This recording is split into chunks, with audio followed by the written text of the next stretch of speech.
हर हर महादेव, जय भोलेनाथ। नमस्कार, मैं साधना पांडे मार्गदर्शन पे आपका स्वागत करती हूँ। तो चलिए दोस्तों, आज के वीडियो में हम जानेंगे कि सावन मास में शिव जी की पूजा में कौन कौन सी सामग्रियाँ लगेंगी। तो जैसा कि आप जानते हैं, सावन मास में शिव पूजा करना बहुत उत्तम होता है। तो एक एक सामग्री आपको बताऊंगी जिसका इंतजाम करके आप रख सकते हैं, जिसको कि आप प्रतिदिन की पूजा में भी चढ़ा सकते हैं, या विशेष दिन आता है जैसे सावन सोमवार आता है, सावन शिवरात्रि आती है, सावन का प्रदोष आता है, तो इन दिनों में भी चढ़ा सकते हैं। और प्रतिदिन भी, कोई बहुत ज़्यादा सामग्री नहीं है, प्रतिदिन भी आप इन सामग्रियों से भोलेनाथ की पूजा घर पर या मंदिर में जा कर के कर सकते हैं। तो आइए जानते हैं कि कौन कौन सी सामग्री लगेगी। तो सबसे पहले तो देखिए, फ़ोटो ले लीजिए। फ़ोटो ले लीजिए, अगर घर पे पूजन करने वाले हैं तो शिव परिवार की फ़ोटो ले लीजिए, और एक शिवलिंग ले लीजिए, क्योंकि बिना शिवलिंग के पूजा नहीं होगी। अगर शिवलिंग नहीं खरीद पा रहे हैं या कोई दिक्कत है शिवलिंग रखने में, तो आप पार्थिव शिवलिंग बनाकर, मिट्टी का शिवलिंग बनाकर तैयार कर लीजिए, क्योंकि ये भी पूजा के अंदर ही आता है। इसलिए मैं इन चीज़ों को भी आपको गिनवा दी हूँ कि ये सामग्री आपको रखना ज़रूरी है। साथ में शिव जी रखिए, नंदी जी रखिए, और एक पूरे शिव परिवार की गणेश जी के साथ फ़ोटो रखिए। तो ये हो गया। अब दूसरी कौन सी चीज़ लगेगी, आइए वो जान लेते हैं। तो देखिए, सबसे पहले तो देख लीजिए कि कौन कौन सी फूल पत्तियाँ लगेंगी। तो फूल पत्तियों में जैसा कि आप देख रहे हैं कि यहाँ पे ये जो है फूल है, वो कनेर का फूल है जो शिव जी को चढ़ाया जाता है। इससे शिव जी प्रसन्न होते हैं। और ये बेलपत्र है, बेलपत्र बिना तो पूजा अधूरी होती है। इसलिए सावन में कोशिश करिएगा कि हर दिन, ज़्यादा नहीं, एक बेलपत्र ही सही, लेकिन बाबा को ज़रूर अर्पित करिए। तो बेलपत्र ज़रूरी है। उसके बाद ये जो कनेर के फूल हैं वो भी आप चढ़ा सकते हैं, ये भी चढ़ता है शिव जी को। और उसके बाद देखिए, ये अपराजिता के फूल हैं। अपराजिता के फूल से भगवान भोलेनाथ विशेष प्रसन्न होते हैं। तो अपराजिता का फूल, अगर आप घर में अपराजिता लगाए हैं तो वहाँ से या खरीद के भी ला सकते हैं। और ये जो है वो धतूरे का फूल है। धतूरे का फूल या फल जो मिले उसे आप भोलेनाथ को अर्पित करिए, ये भी लगता है पूजा में। और ये भांग है, ये हरी भांग है, आप चाहें तो सूखी भांग भी ले सकते हैं। हरी भांग मेरे यहाँ गमले में लगी हुई है, तो मैं तो उसी को चढ़ाती हूँ। आप चाहे तो सूखी भांग भी ले सकते हैं। और यहाँ पे देख लीजिए, ये है आक का फूल, जिसको कि आकड़े का फूल भी बोला जाता है। तो आक का फूल कहिए, आकड़े का फूल कहिए, ये वो है। और इसके माला बनाकर चढ़ाने से, मैंने वीडियो में भी बताया था, शिव जी विशेष प्रसन्न होते हैं। तो हो सके तो आक का फूल, और यहाँ सफ़ेद फूल है जो भोलेनाथ को चढ़ता है, सफ़ेद फूल आप ले लीजिए, इससे भोलेनाथ विशेष प्रसन्न होते हैं। तो अपने तरफ से हमें सारी सामग्रियों की कोशिश करना है। अब चलिए और देख लेते हैं और क्या क्या सामग्री लगने वाली है। तो यहाँ पे देख लीजिए, सबसे पहले तो जैसा कि आप जानते हैं कि कच्चा दूध भोलेनाथ का अभिषेक करने के लिए लगता है। तो कच्चा दूध ले लीजिए। और यहाँ पे देखिए, ये गुलाल है, गुलाल चाहिए, रोली नहीं है, ये रोली मत समझिएगा, गुलाल है। और ये अभ्रक है, अभ्रक से भोलेनाथ का श्रृंगार होता है। और ये चीज़ है आपका चंदन, ये अष्टगंध चंदन है, इससे भोलेनाथ को त्रिपुंड बनाइए, या ओम लिखिए, शिवलिंग पे बनाया जाता है या फोटो पे भी लगाया जाता है।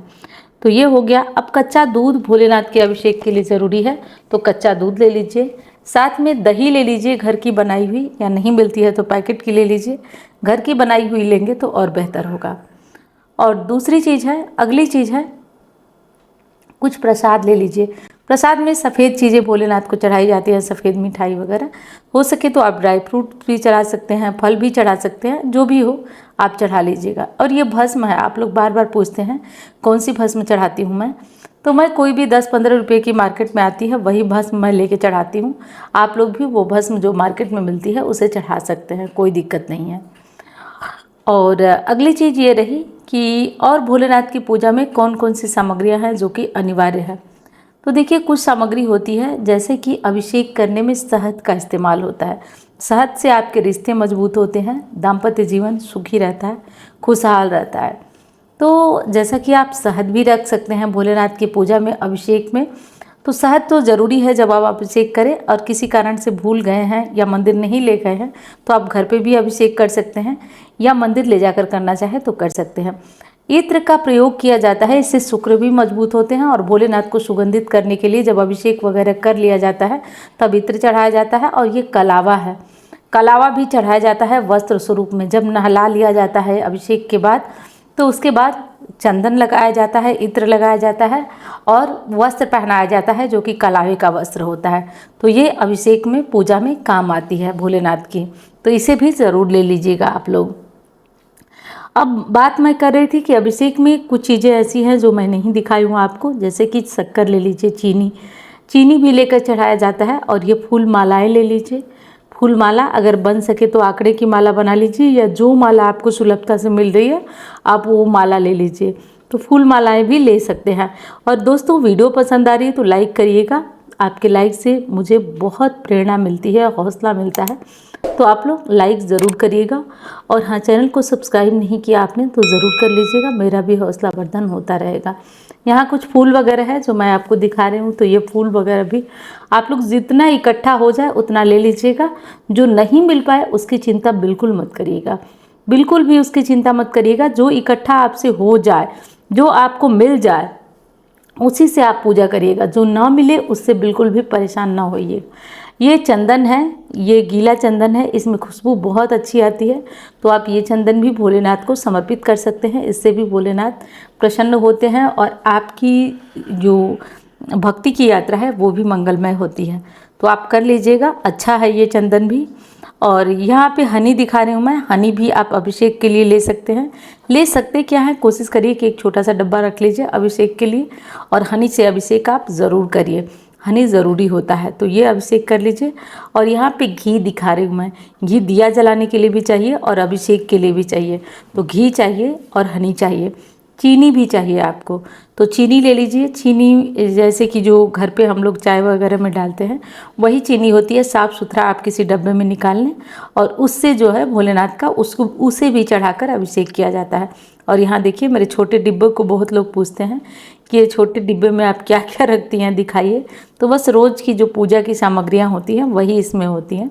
कुछ चीज़ें मैं आपको दिखा देती हूँ, इसमें रखी हूँ। उसमें सिंदूर है, महत्वपूर्ण चीज़ गौरी माता को चढ़ाने वाला सिंदूर। यहाँ पे देख लीजिए काला तिल है, काला तिल भी आप भोलेनाथ को ज़रूर चढ़ाइए, हर दिन चढ़ाइए काला तिल।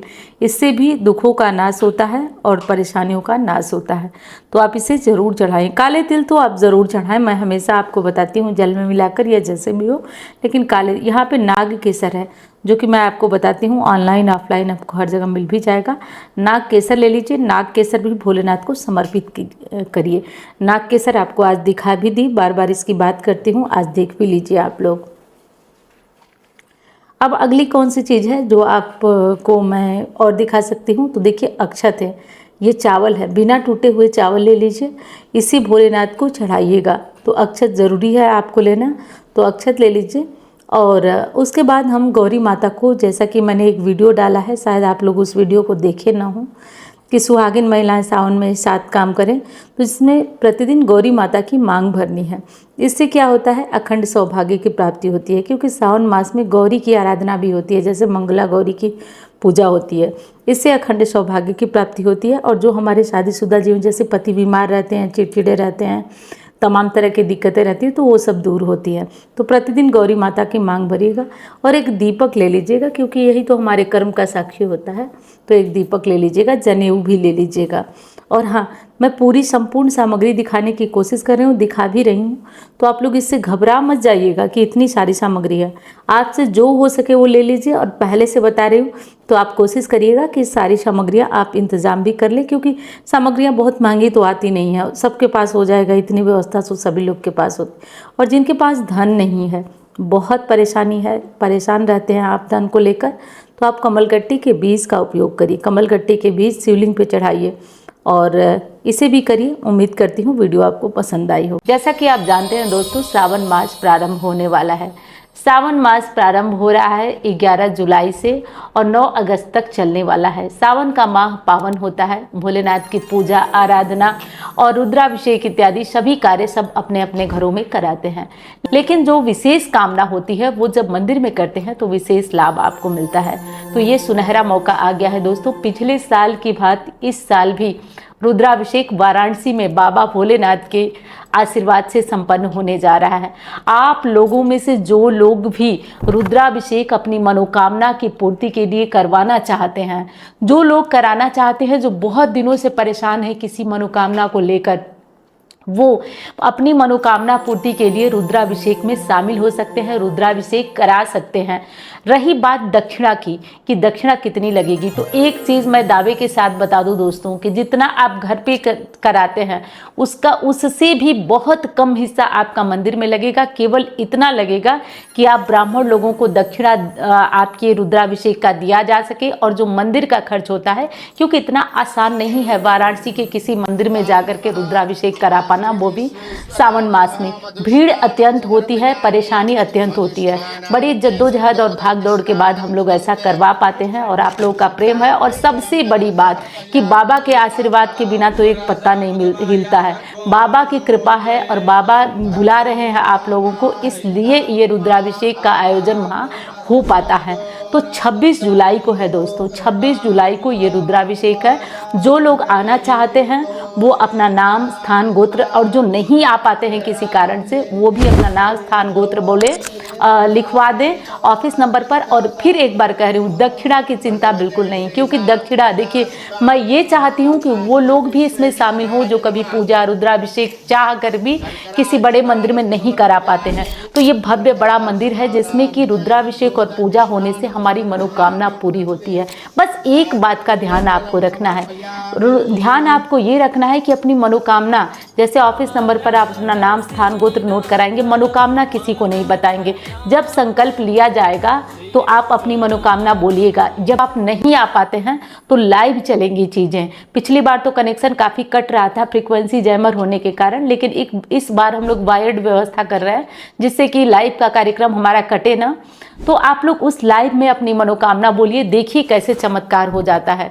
दोस्तों, जब भी जीवन में कोई अड़चन आती है, मैं पिछली बार भी आपको बताई थी और इस बार भी मुझे कोई संकोच नहीं है, बाबा का ही आशीर्वाद है। जब भी कोई समस्या आती है, कोई अड़चन आता है, क्योंकि मैं भी मानव हूँ, आती ही आती है, और मैं ये अचूक अमोघ उपाय से बाहर निकलती हूँ। तो जब मैं बाहर निकल सकती हूँ तो आपको क्यों ना बताऊं? ऐसा नहीं हो सकता है कि मैं आपको ना बताऊं।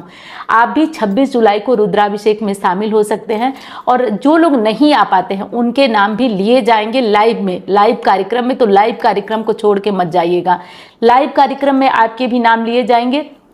हाँ, ऐसे होगा कि जिन लोगों की जैसे बुकिंग होगी, जैसे जिनका नाम होगा, मान लीजिए कि जिनकी बुकिंग पहले होगी उनका नाम, स्थान और गोत्र पहले बोला जाएगा, और जिनकी बाद में होगी उनका बाद में। तो थोड़ा पेशेंस रखिएगा, धैर्य रखिएगा, और जैसे आप लोग हर बार अपनी दीदी पे अपना प्यार, अपना आशीर्वाद बना के चलते हैं, वैसे विश्वास बना के चलते हैं, वैसे बना के चलिएगा। मेरी बस यही चीज़ सोच रही हूँ मैं कि सभी का, जो लोग परेशान हैं उन सभी का रुद्राभिषेक को 26 जुलाई को ये रुद्राभिषेक आयोजित होने जा रहा है।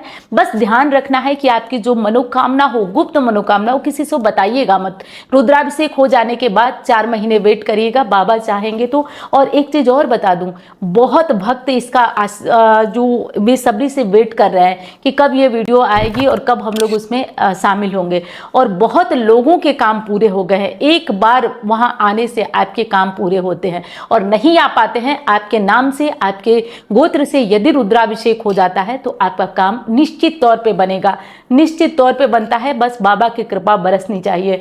तो रुद्राभिषेक का आयोजन होने जा रहा है, इसका ध्यान रखिएगा, 26 जुलाई को है। इस बार बाबा के आशीर्वाद से और आप लोगों के प्यार से मैं आप लोगों के जलपान के लिए भी छोटी सी एक व्यवस्था रख रही हूँ, और आप लोग मेरी बातों से समझ सकते हैं कि मैं कितनी प्रसन्न हूँ कि आप लोग जो मुझे 0 से लेकर यहाँ तक का सफर तय कराए हैं, उनके स्वागत का मुझे मौका मिल रहा है, आपके स्वागत का मौका मिल रहा है वाराणसी में। तो मैं बहुत प्रसन्न हूँ, उत्साहित हूँ। और देखिए, कोई कुछ कहे, चेहरा आपको बता ही देता है, तो चेहरा बता सकता है आपको कि मैं कितनी प्रसन्न हूँ, और आपका इंतजार करूंगी, आपका स्वागत करूंगी। तो वाराणसी में 26 जुलाई को हमारा रुद्राभिषेक आयोजित होने वाला है। और जो लोग नहीं आ पाते हैं वो परेशान ना हो, बिल्कुल परेशान ना हो। उनका नाम, स्थान, गोत्र बोला जाएगा। आप चाहे सुने न सुने, लेकिन कोशिश करिएगा कि लाइव ज्वाइन करके उतने देर आप हाथ जोड़ करके सुनते जरूर रहिएगा। बाकी हमारी टीम लगेगी, पूरी व्यवस्था होगी कि लाइव आपके लिए अच्छी ढंग से इस बार हो सके। तो मैं मिलती हूँ अब अन्य वीडियो में। धन्यवाद। हर हर महादेव।